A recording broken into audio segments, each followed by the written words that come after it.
Nah, kebencian itu dasarnya biasanya dua. Kalau kita punya dua ciri ini, berarti kita pembenci. Yang pertama apa? Devaluation of the victim. Kita menilai sangat rendah pada yang kita benci. Bahkan kadang kita tidak, seandainya manusia, kita tidak nganggap dia manusia lagi. Begitu ketemu orang yang kita benci, status manusianya hilang. Yang ada hanya kebencian kita padanya, atau yang membuat kita benci. Begitu kita ketemu copet, itu kan langsung saat itu juga dia statusnya sebagai manusia gugur. Yang ada copetnya, maka kita pukuli sampai bonyok. Begitu kita dengar nama siapa hari ini favorit dibenci, Fahri Hamzah, apa nih? Fadlizon, apa nih? Itu kan favoritmu, kamu benci. Kamu lupa bahwa dia juga manusia, dia juga punya istri, dia juga punya anak, dia juga manusia. Tapi status manusianya kamu reduksi, hilang pokoknya. Dia orang yang kurang ajar, mulutnya nggak bisa dijaga. Kalau ada depanku tak pukuli dia.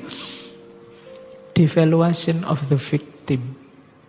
Grup sebelah juga begitu. Mungkin ada yang dia benci, ya pokoknya itu.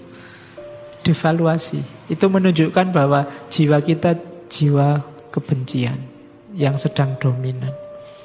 Ya boleh kamu tidak setuju sama gagasannya Fahri Hamzah, ocehannya Fadlizon, dan seterusnya. Tidak ada salahnya, memang beda pendapat itu wajar. Tapi jangan devaluation. Kamu nggak setuju perilaku nyopet, iya, bahkan harus tidak setuju kalau kamu memang pikirannya masih jernih. Tapi caramu memperlakukan pencopet itu menunjukkan ada kebencian atau tidak. Devaluation. Oke. Nah, orang itu kan hidupnya multi, tidak cuma satu dimensi. Biasanya kalau sudah kita benci, hanya kita lihat satu dimensi itu saja. Kalau ada orang jahat, kita hanya lihat perbuatan jahatnya dan kita sebut dia secara total sebagai penjahat. Padahal selain kejahatannya, dia juga punya sisi-sisi kehidupan yang lain. Itu yang disebut devaluation of the victim. Loh, apa terus kita setuju copet? Enggak. Apa terus kita harus setuju saja ucapan yang tidak karu-karuan dari beberapa anggota DPR? Enggak. Tapi letakkan kejahatan itu sesuai porsi dan proporsinya. Bahkan tidak harus kita bawa kemana-mana dalam hati kita, dalam pikiran kita. Kebencian itu kan kita bawa kemana-mana tiap hari. Di pikiran kita, di hati kita. Kemarin waktu rame-ramenya anti Ahok dan pro Ahok, kita lihat siapa saja yang bunyikan itu. Ini anti Ahok apa pro Ahok ini? Ini ikut grup A apa grup B? Ini begitu kenalan mahasiswa baru, ini anak ini NU apa Muhammadiyah ya kira-kira. Pertanyaan pertama kan itu. Nanti sebentar lagi semester sudah jalan, ini HMI apa PMI anak ini ya. Ini mesti melayune runo. Terus ketika beda, kita bawa status itu, kita ingat-ingat kemana-mana bahwa dia beda sama aku. Kadang-kadang kita lakukan devaluasi. Itulah kebencian. Yang kedua, ideologi of the hater. Kayak tadi ya, ada reasoningnya.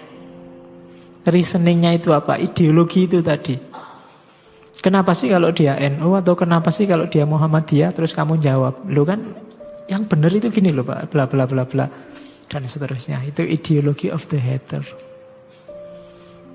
Jadi devaluation of the victim dan the ideology of the hater itu dua variabelnya. Di situ lahir kebencian. Indikatornya apa? Biasanya kalau kita benci sesuatu, simpatinya hilang, apalagi empatinya. Empati itu turut merasakan. Empati bisa dilakukan oleh yang sama-sama ngalami. Kalau simpati tidak harus. Simpati bukan temennya Mentari atau XL ya. Jadi simpati itu misalnya kamu orang pinter, IP-mu bagus, tiap mata kuliah dapat A. Jadi kamu nggak ngerti rasanya dapat E. Terus temenmu dapat E. Kamu, wah aku turut simpati, aku turut sedih atas kamu dapat E. Itu sedihnya kurang mantap karena dia tidak ngerti sakitnya dapat E. Itu namanya simpati. Kalau empati itu kamu, kalau bahasa filsafatnya kamu bisa transposisi. Transposisi itu memposisikan dirimu di posisinya dia. Itu akan lebih mantap kalau kamu pernah ngalami langsung. Aku turut sedih kamu dapat E. Dulu saya juga begitu. Nah, itu empati, bisa empati. Kalau simpati biasanya belum ngalami, tapi bisa juga. Cuma kurang dalam biasanya orang. Jadi itu bedanya. Nah, ketika orang benci, dua-duanya tidak akan bisa dilakukan. Orang yang kamu benci itu misalnya anaknya sakit atau habis cerai sama istrinya, kamu malah seneng. Rasa kualat ya kuwi. Kamu mesti gitu. Kapan sudah tak bilangi jangan gitu. Sekarang susah toh. Nah itu tidak bisa simpati, tidak bisa empati. Berarti dalam hatimu ada kebencian. Kalau ada orang lain susah, kamu senang. Kalau yang kamu benci senang, kamu susah. Itu berarti kamu benci. Dia hidup dalam batinmu, dalam pikiranmu. Padahal bisa jadi yang kamu benci itu tidak ngerti sama sekali.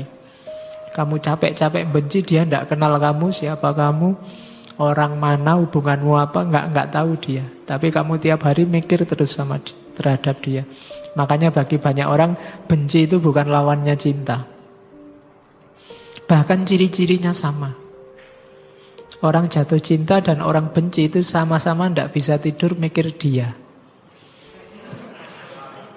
Ya, sama-sama yang satu sambil marah-marah, yang satu sambil kangen. Tapi mikir terus tentang dia. Jadi indikatornya sama. Siapa yang tiap hari bunyi di kepalamu, itu kalau tidak orang yang kamu cintai, biasanya orang yang kamu benci. Oke, dasarnya kebencian itu. Terus, biasanya yang memicu kebencian itu adalah automatic thought. Automatic thought itu respon nalar yang otomatis. Jadi, kenapa automatic thought? Karena orang yang bisa berpikir dalam, melakukan refleksi panjang, muhasabah, tafakur, itu biasanya susah membenci. Karena dia akan ketemu banyak sekali variabel yang jadi alasan untuk tidak harus membenci orang. Tapi biasanya otomatis. Begitu lihat orang pakai tato langsung preman ini, harus dijauhi. Itu otomatis. Begitu lihat orang punya jenggot, hati-hati, jangan-jangan di tasnya ada. Itu automatic thought. Begitu lihat orang pakai cadar, kamu sudah ilfil duluan. Pakai cadar ini, hati-hati urusannya, kan gitu. Itu automatic thought. Cara berpikir kita, cara kita menginterpretasi realitas sesuai dengan kepercayaan, prakonsepsi, asumsi-asumsi yang sudah kita hidupkan setiap hari di kepala kita. Kita tidak berpikir mendalam. Kita nggak membayangkan begitu lihat jenggot terus kita anggap radikal. Kita nggak nyampe kalau dipikir dalam kan iya ya. Siapa sih yang bilang jenggot itu cirinya radikal misalnya? Wong yo filosof yo banyak yang jenggoten. Karl Marx aja jenggotnya panjang itu. Dan dia kan nggak mungkin radikal, nggak mungkin masuk Karl Marx salafi kan enggak. Jadi, itu kan kalau mikir panjang kan nanti ke situ. Kok aku marah-marah sama orang pakai tato? Tato itu loh macam-macam. Ada yang cuma untuk gaya. cuma ditempel aja, nanti di rumah ya dihapus pakai tangan aja hilang. Mungkin dia cuma pakai gaya waktu keluar itu aja. Ada yang nyenyen macam-macam, tapi kita tiba-tiba marah terus nganggepnya preman. Automatic thought. Ada orang mepet-mepet di kereta apa di bis, mesti oh jangan-jangan copet ini. Kan? Kamu pikiranmu mesti ke situ. Jadi ini yang tadi saya bilang, ketidaksukaan lahir dari automatic thought. Dan itu terus kita pelihara. Dari situ lahir kebencian. Oke. Terus, jadi sumbernya, cara kita menangkap realitas, menginterpretasi realitas yang didasarkan kepercayaan, keyakinan, prakonsepsi kita yang sudah hidup di kepala. Begitu sholat, imamnya kok ora kunut, mesti Muhammadiyah. Kamu kan gitu. Padahal ya kadang-kadang NU juga nggak kunut, ya ben cepet, kadang ya lali. Tapi kan begitu lihat nggak kunut, kamu Muhammadiyah mesti. Atau sebaliknya, begitu lihat yang kunut, mesti NU. Padahal kunut kan ya macam-macam, ada kunut nazilah, mungkin doa apalah kan macam-macam. Tapi terus kita klaim. Pikiran kita itu susah menerima kebetulan, susah menerima orang keliru. Pokoknya yang benar ini kalau gitu mesti salah. Cirinya yang bagus-bagus ini, kalau ciri yang gini-gini mesti salah. Itu automatic thought. Ini yang nyetir kita sebenarnya. Makanya dalam Al-Quran, dalam filsafat, orang sering berpikir yang mendalam, berpikir yang radikal, sistematis. Itu gunanya filsafat, biar kita tidak disetir oleh automatic thought. Jadi kesan-kesan pertama, pemahaman-pemahaman awal yang tidak mendalam. Karena dari situ nanti banyak lahir kebencian-kebencian. Terus kita lihat sekarang lebih detail lagi. Automatic thought itu kayak gimana sih Pak? Yang sering melahirkan kebencian. Catatan saya ada paling tidak 6 gaya mikir yang sering melahirkan kebencian. Yang pertama, overgeneralisasi. Melihat sebagian kecil disimpulkan untuk sebagian besar atau untuk semuanya. Melihat misalnya orang sarungan itu cenderung malas. Terus kenapa? Temanku itu loh yang sarungan tiap hari kelesetan nonton TV karena dia sarungan. Terus digeneralkan semua orang sarungan itu ndak aktif, mesti malas. Itu overgeneralisasi. Bule itu baunya ndak enak. Itu mungkin kamu kebetulan jajar sama bule yang ndak mandi seminggu. Terus kamu generalisir, ndak usah punya pacar bule, baunya ndak enak. Overgeneralisasi. Santri itu deso-deso. Nah itu mungkin karena hanya lihat 1-2 santri. Mungkin kalau lihat banyak santri ya kesimpulannya nggak deso lagi. Ya mungkin sangat deso. Itu kan namanya overgeneralisasi. Jadi dari bagian kecil disimpulkan semuanya. Yang kedua, read the thought. Itu kadang-kadang kita merasa bisa baca pikirannya orang. Oke. Jadi bisa baca pikirannya orang itu, ini orang kok sejak tadi ngelirik-ngelirik, jangan-jangan naksir aku. Nah, itu read the thought. Jadi kayak bisa-bisa kita baca orang lain. Ini sejak tadi kok usul terus, mesti mau berontak ini. Itu read the thought. Jadi kita tidak bisa membaca apa yang ada di pikirannya orang hanya dari sedikit manifestasi fisiknya. Tapi kita merasa bisa. Ini ada sejak tadi saya ngaji kok dem terus. Jangan-jangan dia tidak cocok ya. Padahal mungkin memang flu. Tapi kita membacanya seolah-olah kita bisa membaca pikirannya orang lain. Gitu loh. Ini ada orang pakai tato, kemudian keliwar-keliwar di depanku, ini mesti dia ngincer aku ini. Itu read the thought. Sering melahirkan kebencian. Kayak kita ngerti-ngerti yang ada di pikirannya. Ini mesti orang ini ingin menghancurkan Indonesia. Oh mesti orang ini ingin selalu. Itu read the thought. Apa iya kita bisa? Yang ketiga, ada emotional reasoning. Emotional reasoning itu apa? Nalar emosi. Nalar emosi itu emosi yang diekspresikan dianggap mewakili realitas. Tak kasih contoh. Misalnya minum.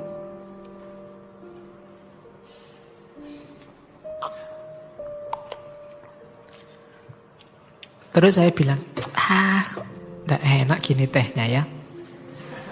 Loh, contoh, jangan kok tak mire sedih. Iya, nanti tak mire gelo istigawe kayak kok ra enak. Terus kita, alah kok ndak enak gitu ya. Loh, emosiku ini, terus kamu pahami berarti tehnya memang ndak enak. Padahal itu cuma kesanku saja. Bisa jadi kesanmu beda. Itu emotional reasoning namanya. Jadi menganggap anggapan emosional seseorang, tanggapan emosional, itulah kenyataannya. Kamu belajar filsafat, terus pusing, alah Pak, pening aku Pak, membingungkan filsafat itu. Lah itulah kamu, kalau saya kan enggak. Loh iya kan? Tapi terus banyak orang anggap filsafat itu membingungkan. Jadi tanggapan emosional 1-2 orang dianggap itulah realitasnya. Jadi emotional reasoning namanya. Ini juga sering memicu lahirnya persepsi kebencian. Terus ada lagi namanya customization. Ini sama. Menganggap yang kecil jadi sebab. Peristiwa itu kan sebabnya banyak biasanya, tapi kita nganggap satu sebab inilah yang jadi sebabnya. Itu customization. Misalnya ada orang menganggap bahwa peradaban ilmiah Islam itu jatuh karena kritiknya Ghazali pada filsafat. Padahal kalau kita mau jeli, tidak mungkin lah hanya gara-gara 1-2 kitab peradaban ilmiah Islam sepertiga dunia ini bisa jatuh. Pasti banyak variabel yang lain. Mungkin umat Islamnya sendiri juga jadi lemah, mungkin karena kekuasaan politiknya juga ambruk, mungkin umat Islam sedang dijajah di mana-mana, variabelnya banyak. Cuma orang cenderung kemudian melihat satu variabel saja, yaitu tulisan Ghazali. Itu namanya customization. Melihat satu sebab dari sebenarnya banyak sekali sebab dari satu peristiwa. Lahirnya terorisme itu mungkin sebenarnya sebabnya tidak tunggal. Jadi kalau mau diberantas tidak bisa dilihat satu sisi, pokoknya orang yang jadi teroris harus dibunuhi semua. Mungkin perlu melipir, jangan-jangan sebabnya banyak. Jangan-jangan yang berangkat ke Suriah kemarin motifnya tidak melulu karena dia termakan ideologi ISIS. Mungkin ada yang karena ekonomi, mungkin karena tingkat intelektualnya rendah sehingga gampang dibohongi. Mungkin ada yang karena terpaksa ikut suaminya, mungkin ada macam-macam sebabnya. Biar tidak customization, analisisnya harus lebih holistik. Gitu loh. Oke, jadi itu contoh. Gagasan customization ini sering menyederhanakan persoalan, kemudian melahirkan kebencian. Terus ada lagi, mirip kayak sebelumnya, namanya maximization atau minimization. membesar-besarkan hal kecil atau mengecil-ngecilkan hal besar. Ini sering kita lakukan. Jadi menganggap yang tidak penting terus kita anggap penting, atau yang sebenarnya sangat penting kita anggap tidak penting. Apa sih pentingnya kostum, pentingnya baju misalnya? Kok kemarin ada viral gegeran tentang mana lebih utama, batik atau jubah. Terus kita tawuran berhari-hari itu kan gara-gara bahas batik atau jubah. Itu mungkin maximization.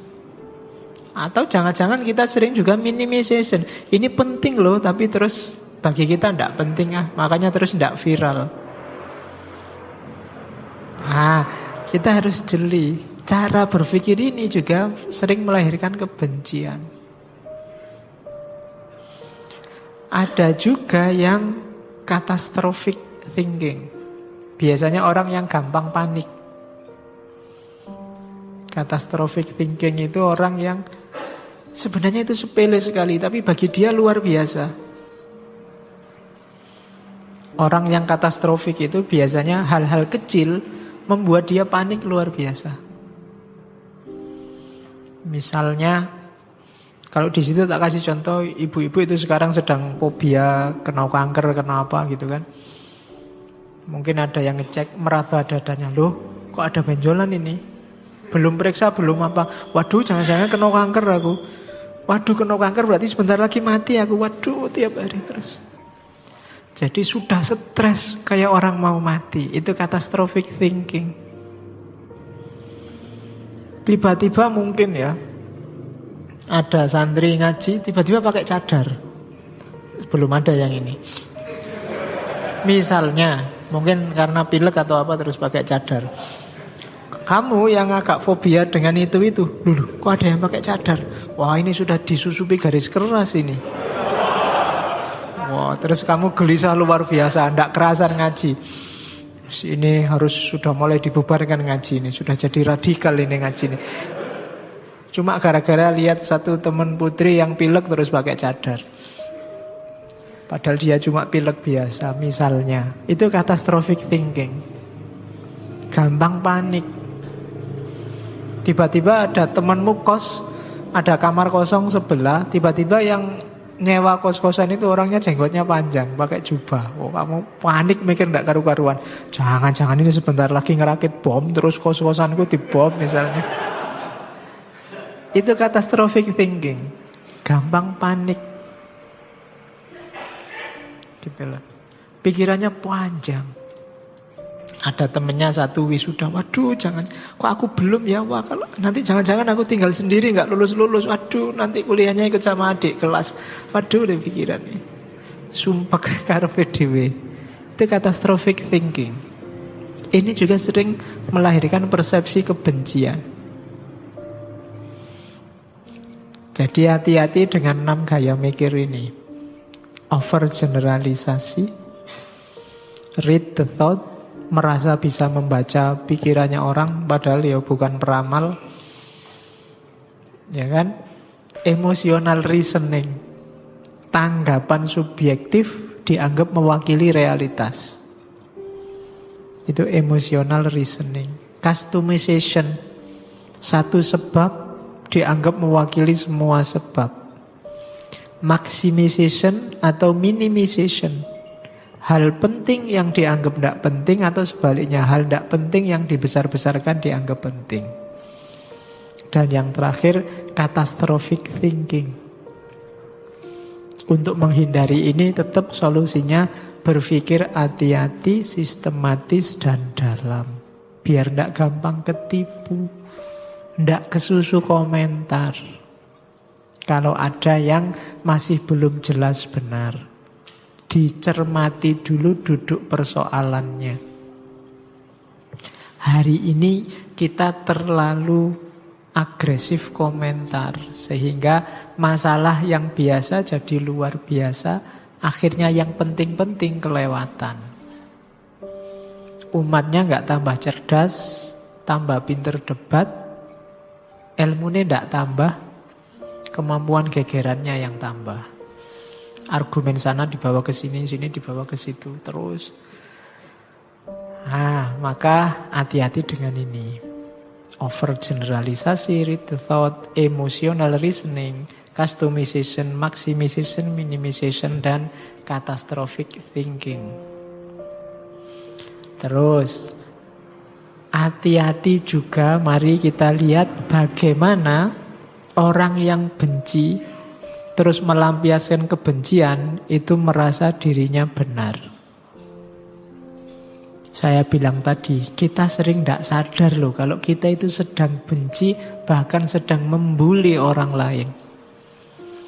Sedang melakukan kekerasan pada orang lain. Itu ada proses-prosesnya. Itu tak kasih contoh suami istri saja. Sebenarnya contohnya bisa macam-macam. Tapi kalau tak kasih contoh tertentu nanti ada yang tersinggung. Biarlah suami istri saja, mumpung masih belum banyak yang punya istri dan suami di sini.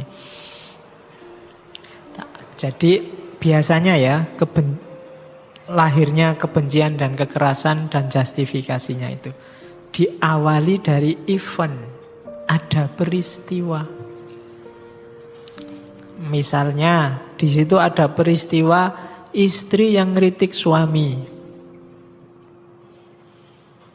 Biasanya peristiwa itu kan tidak pernah telanjang. Dia selalu kita pahami, kita interpretasi. Terus lahirlah interpretation of the event. Ketika istrinya ngeritik, suaminya merasa di matanya berarti aku ini tidak ada harganya. Jatuh harga dirinya. Kayak kamu dikritik temanmu atau dikritik dosen pembimbingmu, terus wah dunia runtuh ini. Interpretation of event. Kamu interpretasi sendiri secara negatif. Biasanya terus setelah interpretasi yang negatif itu lahirlah stres, hurt, ya kan, merasa tersakiti. Sakitnya di sini itu Pak, itu stres berarti. Jadi merasa lemah, wah aku ini berarti tidak ada harganya sekarang aku. Kurang ajar, aku direndahkan. Nah, terus setelah itu ada secondary interpretation. Tafsir selanjutnya terhadap apa? Terhadap stresnya itu. Berarti aku ini korban. Malang sekali aku ini. Kasihan ya aku ini.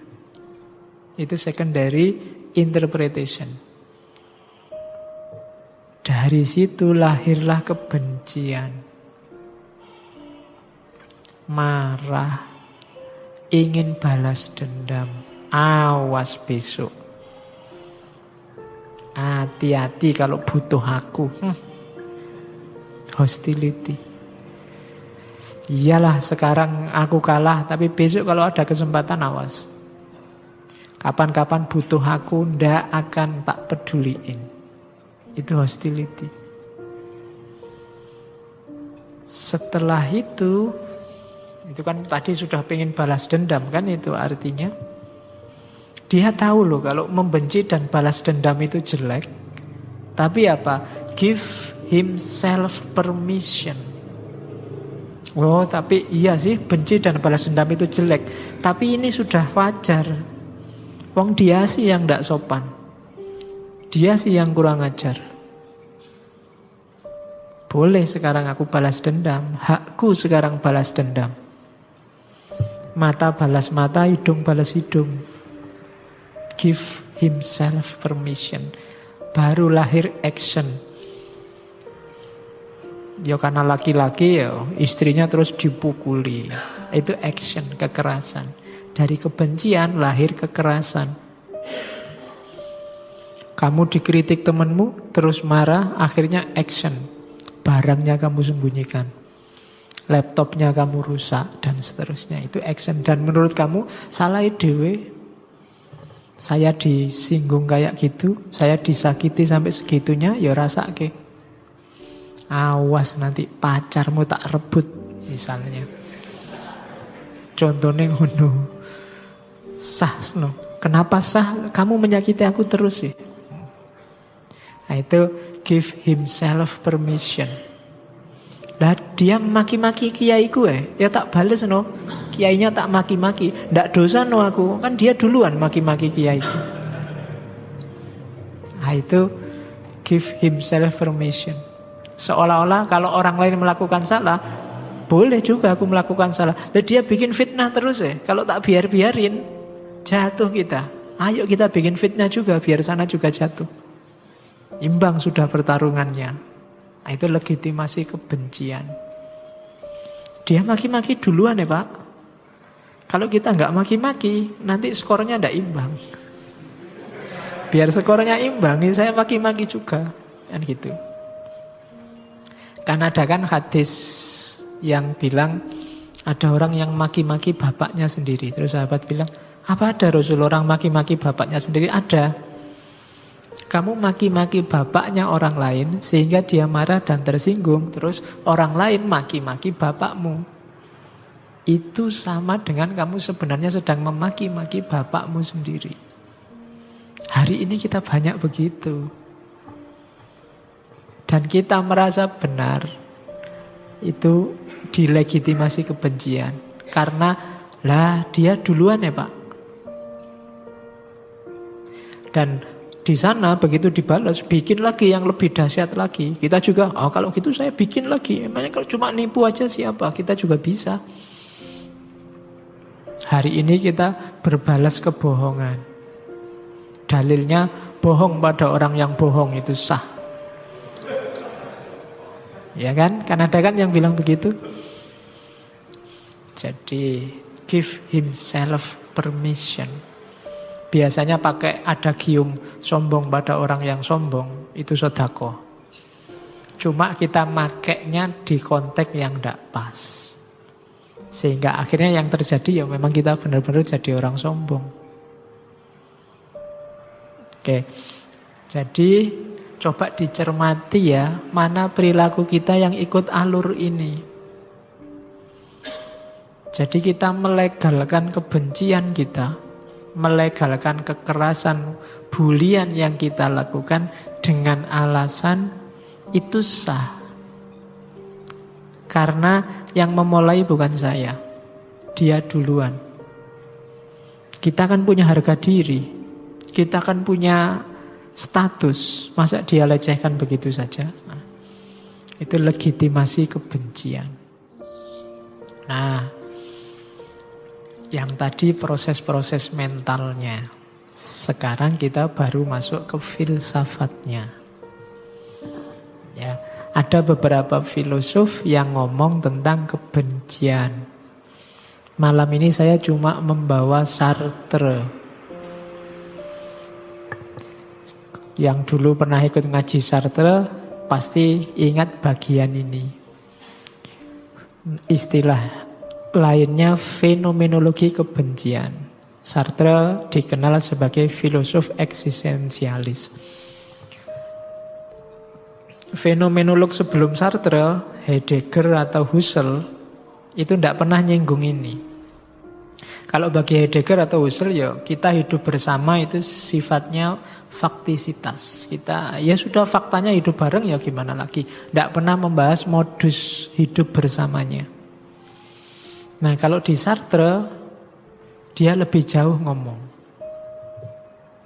bahwa keberadaan kita yang bersama orang lain itu bermasalah ketika kita sadar kehadiran orang lain.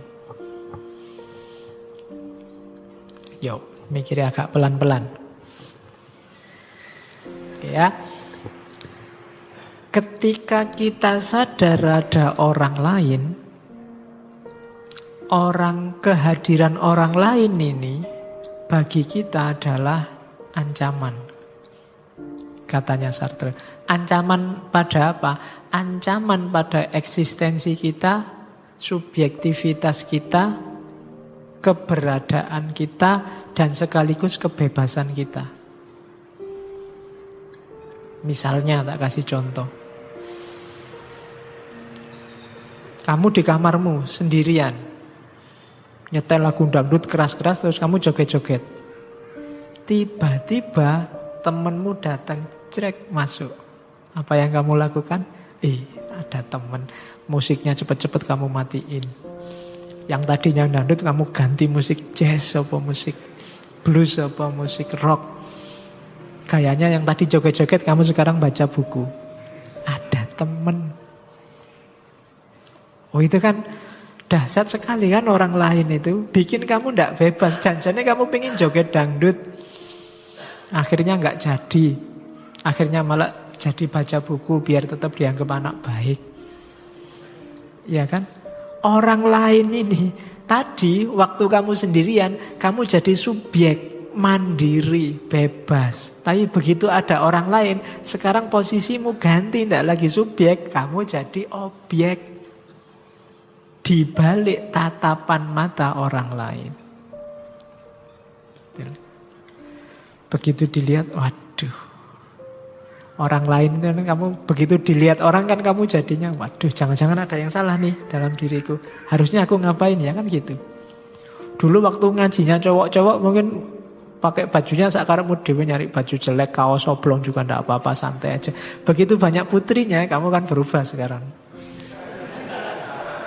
Iya, rada dandan saiki pakai minyak wangi dikit-dikit enggak apa-apa.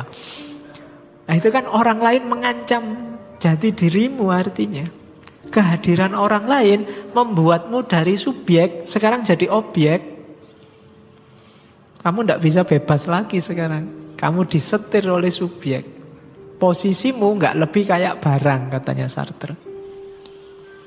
Dari bebas kamu sekarang jadi terikat, enggak bebas wis. Kalau di kamar kamu nggak pakai baju cuma sarungan aja, kadang-kadang pakai celana pendek, udelnya kelihatan, santai aja. Nggak mandi 3 hari bau juga nggak masalah. Tapi begitu ada orang, kamu nggak bebas begitu kan? Kamu harus, wah ini harus mandi sama temen nih. Pakai baju ya ditutup dikit, kasihan dia. Melihat sosokku yang kayak gini, jangan-jangan dia tersiksa. Jadi kamu sudah mulai jadi objek dari tatapan matanya dia. Makanya istilahnya look of hatred. Jadi pandangan kebencian. Kenapa pandangan kebencian? Gara-gara pandangan itu kamu jadi gak bebas. Yang paling kamu benci. Akhirnya kamu dari subjek jadi objek sekarang. Dari manusia yang bebas jadi terikat. Kamu tadi janjinya kamu tidak terkontaminasi kebencian macam-macam. Gara-gara ada orang lain itu loh. Sekarang ada model benci, ada model sayang. Makanya ada gium sangat terkenal dari Sartre. Orang lain adalah neraka. Ya kan, sumpek aku kalau ada orang lain itu. Bu, aku sendiri bebas. Ada orang lain ngomong aja diatur sekarang. Padahal kalau nggak ada kan iso bebas. Kalau nggak ada orang lain, kamu surfing macam-macam di internet bebas. Begitu ada orang lain, aduh. Dari situs-situs itu sekarang ganti situs Al-Quran dan terjemahnya. Karena ada orang lain yang lihat. Oke, jadi kurang ajar orang lain itu kan gitu akhirnya. Look of hatred. Gara-gara dilihat orang lain. Dari subjek, sekarang aku jadi objek. Nah, kelanjutannya terus bagaimana? Satu-satunya jalan biar aku ndak jadi objek, ayo bertarung. Subjek dengan subjek. Nah, kalau aku jadi objekmu, sebaliknya juga sekarang kamu juga bagi objekku. Gitu loh. Temenmu yang datang jadi, dia juga sekarang objekkanlah. Saling mengobjekkan. Jadi pertemuan antar manusia itu pertemuan pertarungan untuk siapa yang jadi objeknya siapa. Saling mengancam, siapa lebih kuat. Gitu. Jadi pertempuran saling mengobjekkan. Daripada aku yang jadi objek, sekarang tak balik. Kamu aja yang jadi objek. Sekarang kamu tak atur gimana caranya biar kamu yang manut sesuai perspektifku. Temanmu datang lihat kamu tadi joget-joget, sekarang kamu nggak jadi joget, kurang ajar. Sekarang gantian, kamu yang jadi objek. Kalau ke kamarku sandalnya dilepas. Kalau sekarang kan jadi dia nggak bebas sudah. Kalau ke kamarku tunggu di sana di ruang tamu, jangan masuk dulu. Itu kan pokoknya itu kan pertarungan saling mengobjekkan. Temanmu tadi maunya bebas pakai sandal, nggak bisa bebas sekarang. Kamu yang mengobjekkan dia sekarang. Jadi hidup ini katanya Sartre pertarungan saling mengobjekkan. Ngaji ini siapa subjek siapa objek. Itu pertarungan sebenarnya, cuma kamu tidak sadar. Siapa yang bebas, siapa yang terikat, siapa yang masing-masing orang mengekspresikan perjuangannya sendiri-sendiri. Meskipun kamu tidak sadar. Dosen sama mahasiswa itu juga pertempuran saling mengobjekkan. Pemerintah sama rakyat itu juga pertarungan saling mengobjekkan. Siapa yang harus manut siapa? DPR sama pemerintah, KPK sama DPR itu saling mengobjekkan. Selalu begitu. Itulah fenomenologi kebencian. Itulah fenomenanya. Kenapa kebencian itu jadi modus dalam kehidupan? Karena ternyata setiap orang itu ancaman bagi eksistensi orang yang lain. Jadi lebih mudah membenci daripada mencintai. Kalau saling mencintai itu bisa nggak Pak? Bisa, tapi itu modus. Cinta itu modus lagi-lagi apa? Untuk saling mengobjekkan. Modus untuk siapa yang menang, siapa yang ngatur, siapa jadi objeknya siapa. Gitu loh. Gara-gara punya pacar, akhirnya kamu hidupnya ada di mata pacarmu. Kamu diobjekkan oleh pacarmu. Entah cara berpakaian, entah menghabiskan waktu malam mingguan, entah itu kan saling mengobjekkan. Katanya kamu cinta, disuruh cukur aja ndak mau. Oh ya deh aku tak cukur. Loh, itu kan saling mengobjekkan. Ya kan? Katanya sayang, masa jemput gitu aja nggak mau. Ya wis tak jemput. Itu kan pertarungan saling mengobjekkan. Katanya cinta, diapeli aja ndak mau, nolak terus, diajak jalan-jalan kok ndak mau. Ya wis resikonya. Itu sebenarnya saling mengobjekkan. Ingin memuaskan ego dan subjektivitas masing-masing. Makanya cinta dan benci itu sebenarnya garisnya tipis. Orang yang bisa membenci itu hanya orang yang mungkin mencintai. Ya kan? Bapak sama anak itu kan kadang-kadang bisa, nggak mungkin kan nggak sayang, tapi kadang-kadang bapaknya juga sebel luar biasa sama anaknya, dikandani ramanut. Itu kan jenis kebencian juga. Sama temen itu kan bisa membenci. Sama pacar akhirnya bisa lahir benci. Oke, kenapa? Karena memang hakikatnya itu pertarungan untuk saling mengobjekkan. Maka katanya Sartre, kalau ada yang bilang kita, itu sebenarnya absurd. Iya. Jadi kita kan kayak Cak Lontong itu kan lu aja kali. Bukan kita. Kita itu baru laku kalau ada pihak ketiga. Ada aku, ada kamu. Tadi kan saling mengobjekkan. Kita ini baru jalan kalau ada dia. Nah, kita bergabung kerjasama untuk mengobjekkan dia.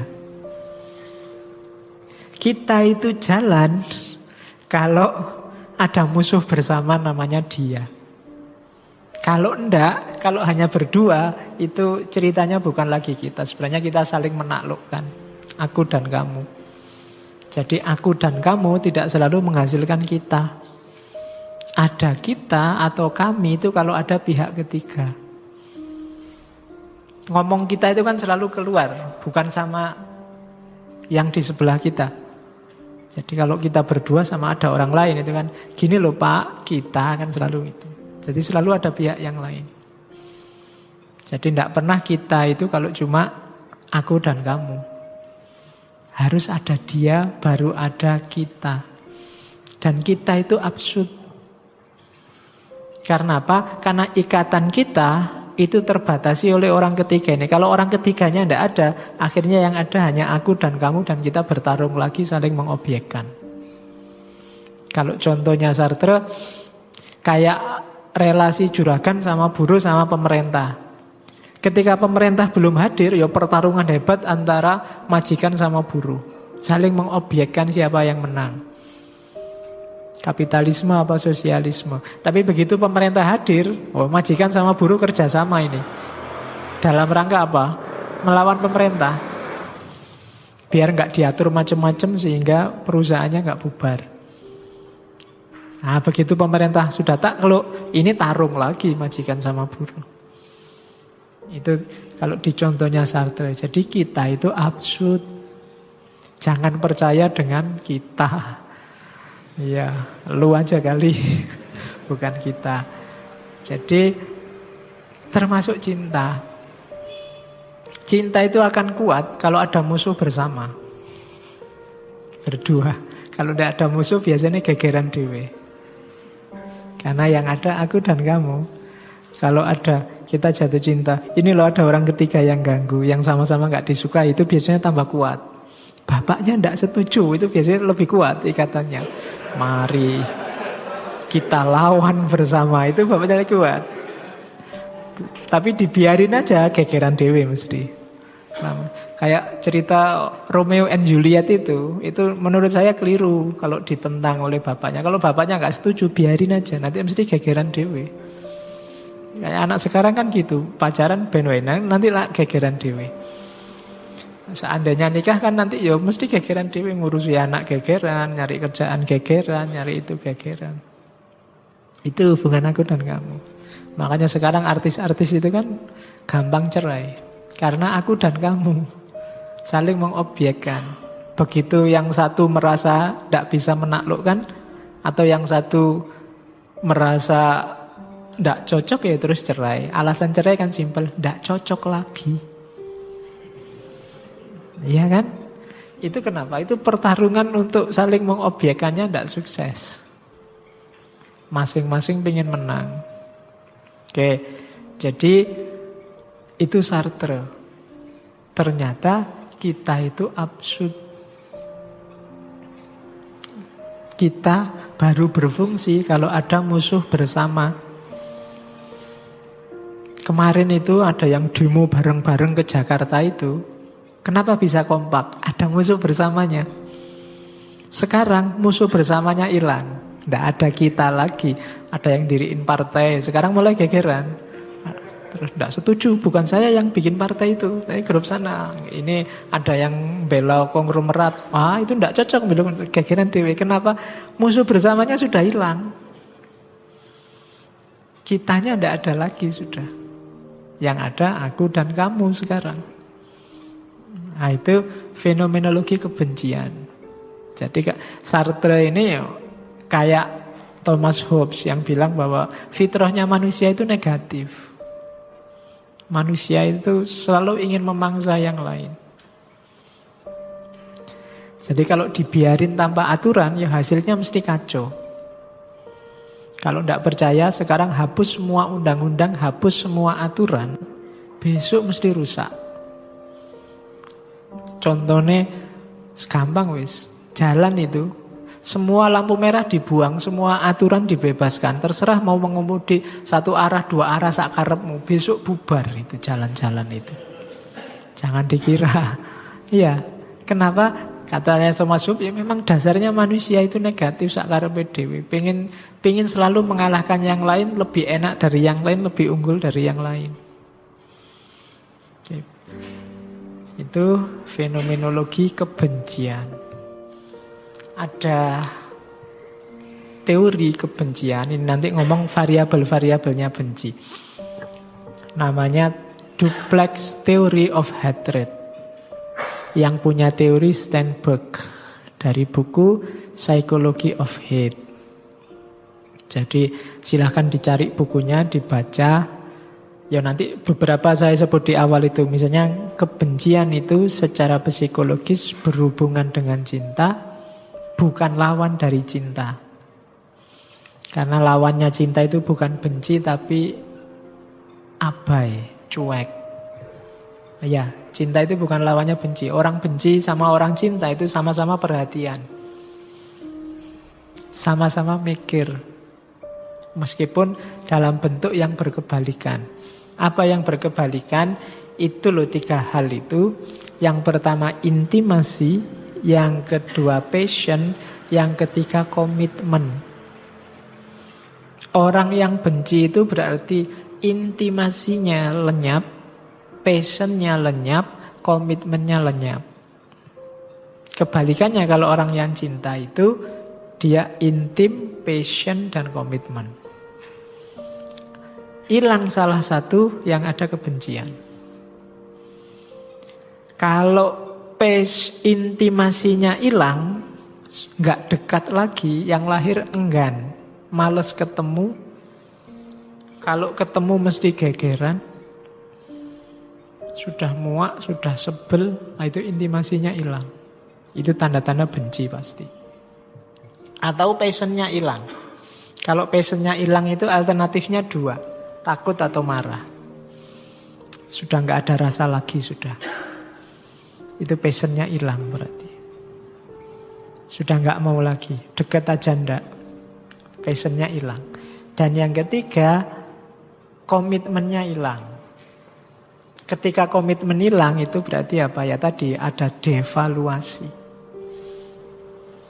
Dan reduksi. Reduksi itu biasanya orang tidak dilihat lagi secara utuh, hanya dilihat faktor salah dan jeleknya saja. Jadi cirinya benci dan cinta itu mirip. Makanya duplex theory of hatred. Kuncinya ada di 3 kalimat. Intimasi, passion, dan komitmen. Dekat, ada rasanya, dan punya komitmen. Ini namanya cinta.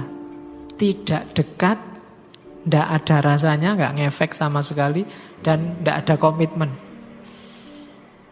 Itu berarti kita sedang membenci sesuatu. Tidak ada komitmen itu, tidak ingin sesuatu, tidak menargetkan apa-apa pada objek yang sedang dibahas. Itu berarti tidak ada hubungannya sama kita, itu alamat benci. Oke, itu duplex theory of hatred. Jadi ternyata benci dan cinta itu kayak sisi dari mata koin yang sama. Jadi jangan salah. Makanya dari cinta untuk jadi benci itu dekat. Dari benci untuk jadi cinta itu juga dekat. Tinggal nambahi kata tidak. Ya kan? Tidak intim, tidak ada rasa, dan tidak punya komitmen apa-apa. Oke, terus ada lagi pengembangan dari benci.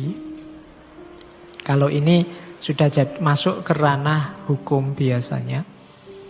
Karena tadi ada dari tidak suka jadi benci. Terus kebencian itu ketika diekspresikan dan ekspresinya dalam wilayah yang melanggar hukum, itulah namanya hate crime. Tindakan kejahatan terhadap orang, properti, organisasi yang dasarnya benci. Biasanya didasarkan pada identifikasi asal-usulnya. Dasarnya prasangka. Kayak tadi loh. Oh kalau kelompok ini itu mesti sesat. Kita basmi saja. Pembasmian itu namanya hate crime. Oh kalau kelompok itu sukanya bid'ah itu. Harus kita musnahkan. Itu namanya hate crime. Kita pukuli saja. Itu hate crime. kejahatan yang didasarkan pada kebencian, asal-usul.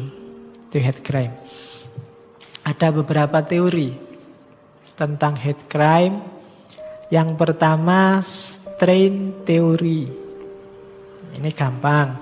Kalau strain teori itu, kenapa orang benci pada kelompok yang lain?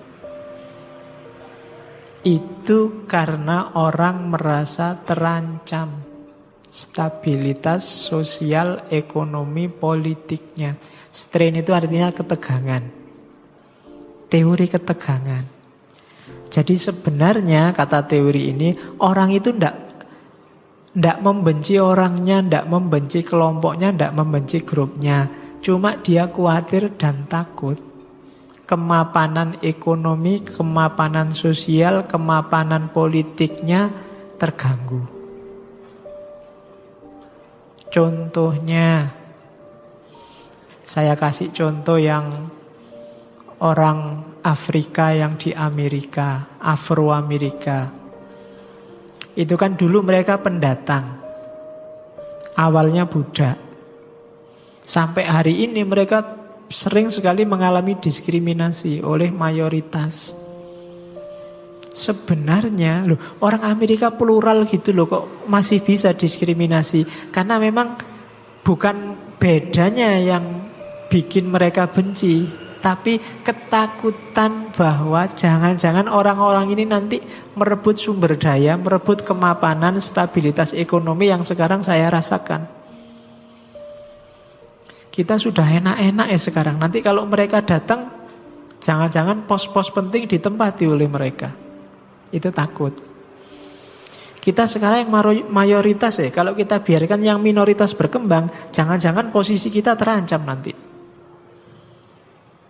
Kayak zaman Nabi dulu loh. Nabi itu dulu awalnya kan minoritas di kalangan masyarakat Arab.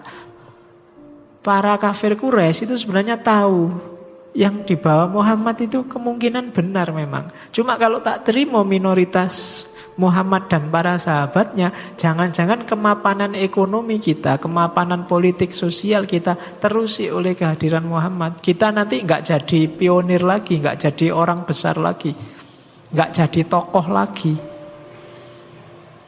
Itu namanya strain teori, teori ketegangan. Takut kalau yang minoritas ini mengganggu stabilitas yang mayoritas. Ya contohnya banyak, kalian bisa ngambil contoh macam-macam. Namanya strain teori. Jadi kekhawatiran minoritas, kekhawatiran mayoritas kalau yang minoritas mengganggu stabilitas kemapanan mereka. Itu namanya strain teori. Contohnya banyak hari ini, tinggal kamu ganti variabel-variabelnya. Oke, terus teori kedua. Yang kedua namanya teori doing difference. Teori doing difference ini nggak melihat kepentingan lagi, tapi melihat perbedaan. Jadi kalau tadi yang dianggap mengancam itu kan urusan kepentingan ekonomi sosial. Kalau di yang kedua ini urusan identitas. Biasanya dalam sebuah masyarakat itu ada namanya in-group. In-group itu grup kita, identitas kita. Misalnya sepowis, yang NU atau yang Muhammadiyah itu kan punya in-group sendiri ya, yang kelompok NU atau yang kelompok Muhammadiyah. Biasanya punya ciri-ciri sendiri. Nah, doing different ini mereka akan takut kalau ada inovasi baru yang berbeda dengan identitas yang lama. Pokoknya ya, kita kan grupnya, contoh paling gampang ya, misalnya teman-teman NU, cirinya tahlil, kunut. Yang Muhammadiyah cirinya apa ya, susah aku boleh. Pokoknya itulah, itu ciri-ciri in group.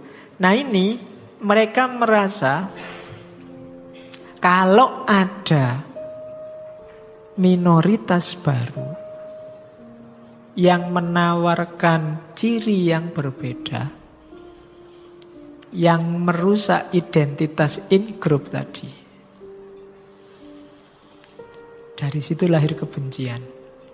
Apa yang dibenci? Rusaknya identitas in-group tadi. Jadi dianggap mengancam.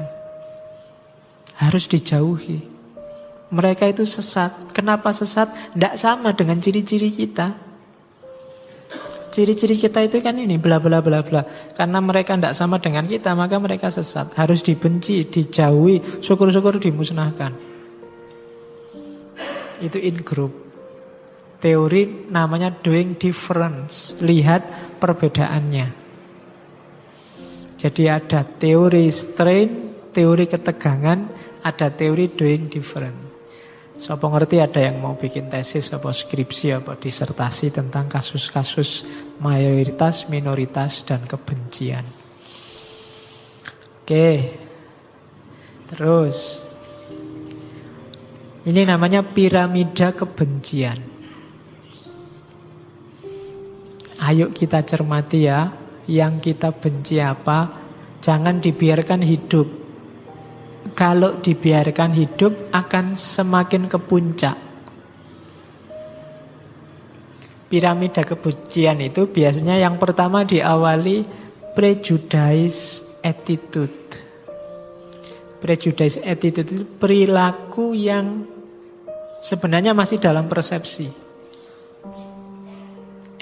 Prejudice itu kan anggapan, prasangka. Perilaku yang penuh prasangka. Misalnya accepting stereotype, menerima stereotype, menerima apa? Stereotype itu gini loh. Kalau orang Jawa Timur mesti ndeso-ndeso. Kalau orang Madura itu mesti kayak gini, itu stereotype. Kalau orang Sunda itu biasanya begini, itu stereotype. Itu ciri-ciri prejudice attitude. Orang yang percaya dengan stereotype itu biasanya level paling awal dari nanti melahirkan kebencian. Adalah makanya jangan nikah sama orang Sunda, makanya jangan kawin sama orang Madura. Itu stereotype. Ini bibit-bibit kebencian. Terus ada lagi not challenging, belittling joke. Kadang-kadang cuma guyon, tapi guyonnya merendahkan. Rasis. Not challenging itu tidak bantah. Senang kalau ada guyon-guyon kayak gitu yang melecehkan etnis tertentu, ras tertentu. Itu kita suka. Ini prejudice attitude. Ada bibit-bibit kebencian di situ. Kalau dibiarkan dia akan tumbuh jadi kebencian beneran. Kan banyak itu kan kita sering menertawakan ras lain, grup lain, kelompok lain, bikin joke-joke, not challenging, belittling joke. Kalau kita merasa enjoy dengan itu, bisa menikmati yang semacam itu, hati-hati, ini bibit-bibit kebencian. Ya kamu yang sedang bikin joke bisa ketawa-ketawa, tapi yang dikenai joke itu mungkin bisa tersinggung loh, bisa sakit hati loh.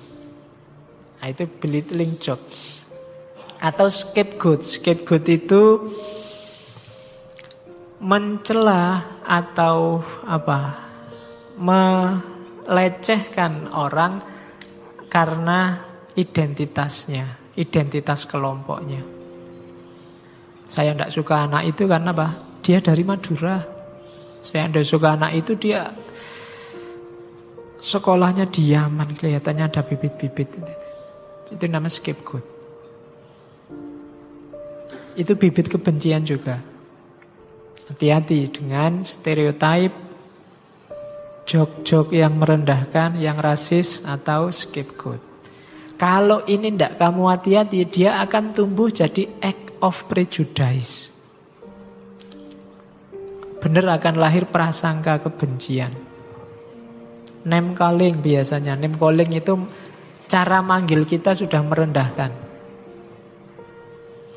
Your name calling itu misalnya kalau orang yang tadi Afrika di Amerika kita panggil negro. Wah, kayak negro itu name calling. Mereka nggak suka dipanggil itu.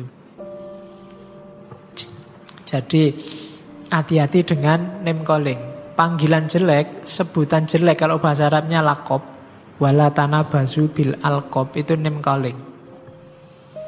Dasar Madura, dasar bule, itu name calling, menunjukkan ada kebencian. Atau ridicule.